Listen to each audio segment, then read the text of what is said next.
ቀለብ ነው የሆነው አብዛኛው። እንኳን ትላንትና ዛሬ በአማራ ክልል የአማራን ሕዝብ እንኳን ትጥቁን ቀበቶውን ሱሪውን አስፈታለሁ ብሎ ፎክሮ ከገባ በኋላ የሚያልቀው ሚሊሻ በየጥሻው የሚወድቀው አድማ በተና ምትለው ሚሊሻ ምትለው መከላከያ ምትለው ምናምን በሙሉ ማን ነው የሚያነሳው? አለ እንዴ? አስከሬኑን ያነሳሉ እንዴ? የእውነት የማይዘገን ነው። እንደው ጭንቅላቱ ያንን መሸከም የሚችል ካለ እስኪ ወደ ኢትዮ ሰገነት ቴሌግራም ቻናል ገባ በሉና ቪዲዮዎችን ፎቶግራፎችን ተከታተሉ። እስኪ የሚችል አቅሙ የሚችል ካለ ሂዶይ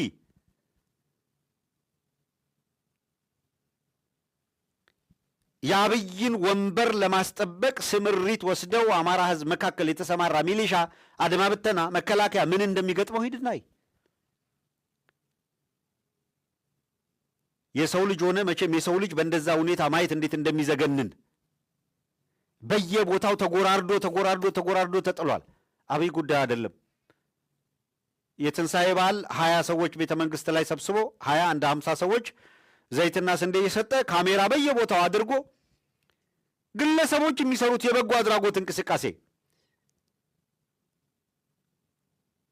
መንግስት የሚባል እኮ የመንግስት እንደው ቅርጽ ቢኖራቸው ኑሮ ሬጉላተሪ ነው። መንግስት ፖሊሲ አውጥቶ አገር የምታድግበትን አቅጣጫ ያመላክታል።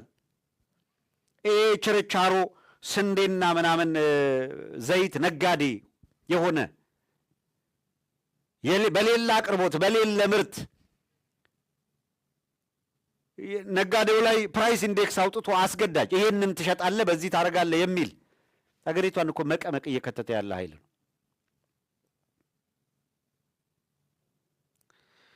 እና ደግሞ ለትንሣኤ ብሎ ስለ ትንሣኤ ብርሃን ስለ ምናምን አውርቶ መቃብር ተከፈተ ምናምን ነገር ብሎ ሊሸውድ ይሞክራል ማለት ነው። አዎ መቃብሩ ተከፈተ። መቃብር ተከፈተ ለትንሣኤ የሚሰራው ሙታን ሕያዋን ሆኑ ለሚል ነው። አብይ አህመድ ስትመጣ ግን መቃብር ተከፈተ። አዎ ተከፈተ መቃብሩ። በነገራችን ላይ በድሮ ጊዜ እንደምታውቁት ነገስታቱ፣ መኳንንቱ፣ ሌሎቹ መቃብር ያሰራሉ። አሁንማ ነገስታቱ መኳንንቱ ብቻ አይደሉም። አሁን ማንኛውም ሰው ገና ሳይሞት የሚቀበርበትን መቃብር ፉካ ገዝቶ በቤተሰቡ ልክ ገዝቶ ሲሞቱ የሚቀበሩበት ብሎ የሚያስቀምጥ ብዙ አይደለ?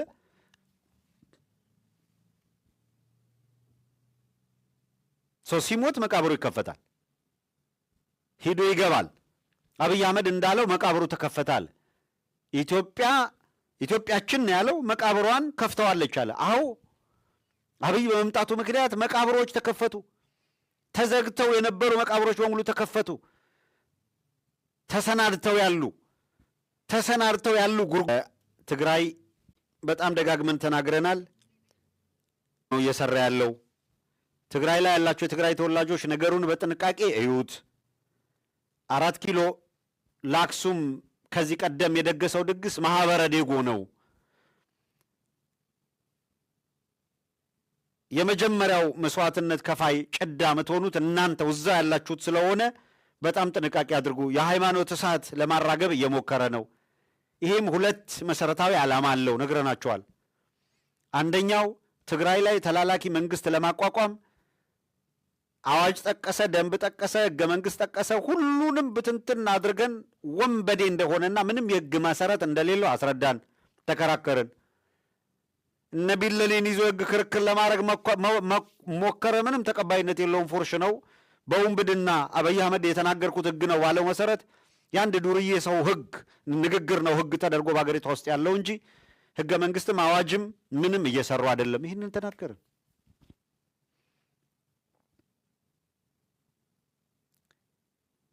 ሉፖሉን ከተጠቀመ የህገ መንግስት ምንድነው ቀዳዳዋን ተጠቅሜያለሁ ካለ ሊመጣ የሚችልበት አደገኛ መስበር ብለን ገለጥን። ምንድነው ያ ሊመጣ ይችላል ያልንበት አደገኛ ነገር ምንድነው?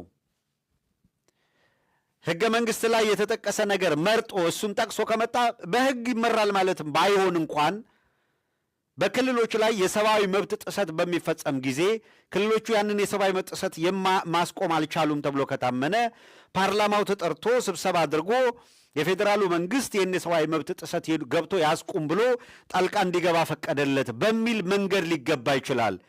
የጦርነት ማስጀመሪያ ምክንያት ዓለም አቀፉን ማህበረሰብ ለማሳሳት በትግራይ ዋይድ የሆነ መጠኑ ሰፊ የሆነ በክልሉ መንግስት የሚደገፍ የሰብአዊ መብት ጥሰት አለ የሚል ነገር ለመግቢያ መጠቀም አለባቸው። እሷን አጀንዳ መሳብ አለባቸው። ለዚህ ዓላማ ሲባል አክሱም ላይ የሃይማኖት ግርግር ጊዜ እየተጠበቀ የሚነሳ ሃይማኖት ግርግር እንዲነሳ ተደረገ። ተንኳሽም ተተንኳሽም ያስቀምጣሉ። እንደምታውቁት የትግራይ ላይ ያለው የኢትዮጵያ ኦርቶዶክስና ፌዴራል ላይ ያለው የኦርቶዶክስ መዋቅር ተለያይተው ሁለት ድንበር ካቆሙ ዓመታት ተሻግረዋል። እንደዚሁ ደግሞ አዲስ አበባ አለሁ የሚለው መጅሊስና በትግራይ ያለው መጅሊስ የተለያዩ ናቸው። አዲስ አበባ ያለው የእነ ሀጂ ቱፋ መጅሊስ ይደበቅ፣ እነ ሀጂ ቱፋ ተደበቁ። ማህበረ ዴጎ ላይ የአክሱም ወጣት ተሰብስቦ አብይ አህመድና ሰራዊቱ እየረሸኑ ገደል ሲከቷቸው አብይ አህመድ በርታ እያልክ ግፋ በለው ረሽን እያልክ ስታግዝና ስታበረታታ የነበራችሁትና ሀጂ ቱፋ ምን አንደበት አላችሁ አሁን ይህንን ለማለትና አይ አክሱም ላይ ምናምን ብላችሁ የሃይማኖት ጥቃት ተፈጸመ ብሎ ለመከራከር ምንም አንደበት የለም።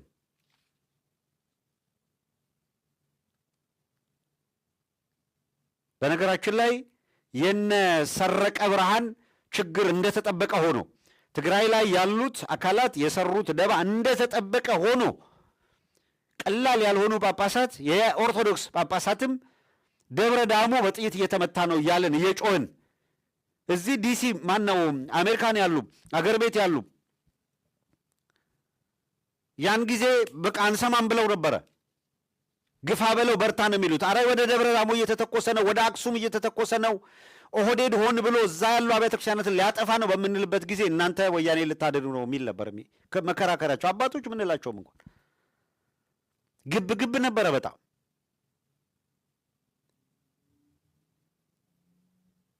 አሁን ብድግ ብለህ አብይ አህመድ ባስቀመጠው አቅጣጫ የነ ብርሃኑ ጁላ መግቢያ ቀዳዳ እንዲያገኙ መከላከያ የሚባለው ሩጦ የሚገባበት የህግ የሚመስል ፍሬምወርክ እንዲያገኝ ለመስራት ከሰብአዊ መብት ጋር ከምናምን ጋር አያይዘህ ለመንተፋተፍ እየሞከሩ ያሉትን ትግራይ ላይ ያለህ ኤሊት በሙሉ ከነቃህ አንድ ሆነህ እንደዚህ አይነት ነገሮች ክፍተቶች እንዳይፈጠሩ መከላከል ነው። አለበለዚያ ግን ቀዳዳው በዚህ መንገድ እድል ያገኘ እንደሆነ ኦህዴድ ሊጠቀም የሚችለው ሊወስድ የሚችለው እርምጃና ሊመጣበት የሚችለው መንገድ አደገኛ መሆኑን መረዳት ማየት ያስፈልጋል። ስለዚህ አክሱም ላይ የሃይማኖት ወጀብ ለማስነሳት የሚደረገው ሙከራ በፍጥነት ማክሸፍ ያስፈልጋል። ይሄ ቤተ አማራ ወሎ ላይ ሞክረው የከሸፈባቸው ነው። የጎንደር ላይ ብዙ ሞክረው ደጋግመው የከሸፈ ነው። እንደምታውቁት ጎጃም ላይ በጣም በተደጋጋሚ ጊዜ ሞክረው የከሸፈ ነው። አልሳካ ስላለ ሊሆን ስላልቻለ አርሲ ላይ ባልተቋረጠ ሁኔታ ያው ክርስቲያኑ እየታረደ እንደሆነ የምታዩት ነው። በገፍ በጅምላ እየተቀበለ ኦርቶዶክሱ ተሳዳጅ ነው። ጉዳዩን የሃይማኖት መልክ እንዲይዝ ያልተሰራ ስራ የለም።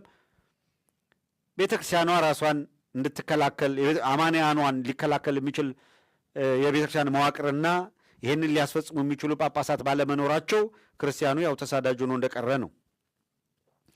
ሰው በማናቸውም መልኩ ችን ክፍተት ለመጠቀምና የሰብአዊ መብት ጥሰት ተፈጸመ ብሎ ለመምጣት የሚሞክር አካል ስለሚጠቅሰው የህገ መንግስት አንቀጽ ተጨንቄ አይደለም የምነግርህ።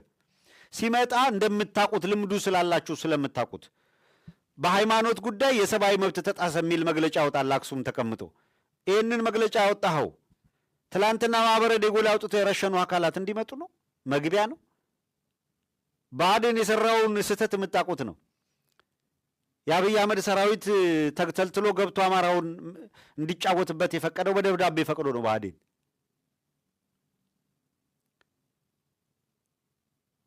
አብይ አህመድ ሰብአዊ መብት ጥሰት ተፈጸመ ብሎ የሚልከው ሰራዊት እህቶችን የሚደፍር አይደለም እንዴ? እየረሸነ ጉድጓድ የሚከት አይደለም እንዴ? አማራው ጋር የፈጸመውን ትግራይ ላይ የፈጸመውን አፋር ላይ የፈጸመውን ኦሮሚያ ላይ ህግ በሌለበት ያለ ህግ አይደለም እንዴ ነጻ እርምጃ እየተወሰደ ባገኙት ቦታ ሁሉ እየረሸኑ አይደል የሚጥሉት የኦሮሞ ተወላጁን ራሱ? ይሄን አይደል እንዴ እነ ሽመልስ አብዲሳ የሚያደርጉት? የፖለቲካ ተቃውሞ የሚያሰማባቸውን ማናቸውም አካላት ይሄን አይደል እንደሚያደርጉት? ዓለም አቀፍ ሚዲያዎችና ተቋማት እንዳጋለጡት ራሱ አብይ አህመድ ፖለቲካዊ ቅራኔ ወይም ቅዋሜ የሚያነሱበትን አካላት የሚቃወሙትን ሁሉ የሚገልበት ስውር ያለ ሕግ ገዳይ ቡድን አደራጅቶ አይደለም እንደሚመራው ኮሮኔ ገኛ የሚባለው ቡድን አብይ አህመድ የሚመራው ቡድን አይደለም። እኛ ስንለው የሚዘገንንህ አካል ሮይተርስ አይደለም እንደ አጥንቶ ሲያበቃ ማን እዚህ ውስጥ ስምሪት እንደወሰዱ ቲሙንም ማን እንደሚመራው የነገረን። ስለዚህም ጥንቃቄ ቢደረግ ጥሩ ነው። አለዛ ግን የባሰውና የከፋውን መጥራት እንዳይሆን ነው። እንደ መረጃ የአማራ የሕክምና ማህበር ምክትል ፕሬዚዳንት ዶክተር አብርሃም በመፈታቱን ሰምተናል። ዶክተር አብርሃም በእንጅባራ ሆስፒታል የአጥንት ሕክምና የቀዶ ጥገና ስፔሻሊስት ነው። የአማራ የሕክምና ባለሙያዎች ማህበር ምክትል ፕሬዚደንት ነው። እንደምታውቁት በአማራ ክልል አሁን የአማራ ተብሎ በሚጠራው ክልል አማራ ክልል ተብሎ በሚጠራው ውስጥ መምህራንንና የሕክምና ባለሙያዎችን ታርጌት ያደረገ እስር አለ፣ ግድያ አለ። ይሄ ተመልከት፣ ቢቢሲ ላይ ግባና ስፔሻሊስቶች ላይ በነገራችን ላይ ባነጣጠረው ሁኔታ እንቁ የተባሉ አሉ የሚባሉ አንዳንዶቹ በልዩ ሁኔታ በአገሪቷ ውስጥ በዛ መስክ ላይ ሌላ ባለሙያ የለም የሚባልለትን ስፔሻላይዝ አድርጎ የሚሰራ ሐኪም በጥይት ግንባሩን ብለው ደፍተው ሜዳ ላይ ይጥሉልሃል። ይሄንን አሁን እኛ ስንጮኸው ልባችን እስኪወርድ የጸውንበትን ዓለም አቀፍ ሚዲያ አሁን ደግሞ በየቀኑ በየተከታታይ እነዚህን እየዘገበ ነው። አማራው ላይ ኤሊቱን ያነጣጠረ ግድያለን። ይኸውልህ ጋዜጠኛ ሆነው ንቁ የሆኑ የአማራ ተወላጆች በሙሉ እስር ቤት ናቸው። የሰብአዊ መብት ተማጋች ፖለቲካሊ ተከራካሪና የነቃ ተሳትፎ የሚያደርጉት በሙሉ ከፊሉ እስር ቤት ነው። ከፊሉ በጦርነት ሰበብ እየታደነ ይገደላል። ከፊሉ ተሰውሮ የት እንደደረሰ አይታወቅም። ከፊሉ እግሬ አውጪኝ ብሎ ባገኝ አንድ ጥሪ አቅርባለች። በርሊን ላይ የሱዳን የሚካሄደውን ጦርነት የሚያስቆም ኮንፈረንስ እያዘጋጀች ነው። በዘላቂነት ሱዳን ውስጥ እየተደረገ ያለ ጦርነት በዚህም በዚያም ሲቪሊያኑን እየጨረሰ ነው ወዘተረፈ በሚል ዳጋሎና አልቡርሃን የሚዋጉት ካርቱም ላይ ነው አይደለም፣ ዳርፉር ላይ ነው። ፕሮክሲ ነው። በውጭ ያሉ አካላት ኢንተረስት አለበት። የውክልና ጦርነት ነው። የሱዳናውያን ጦርነት አይደለም።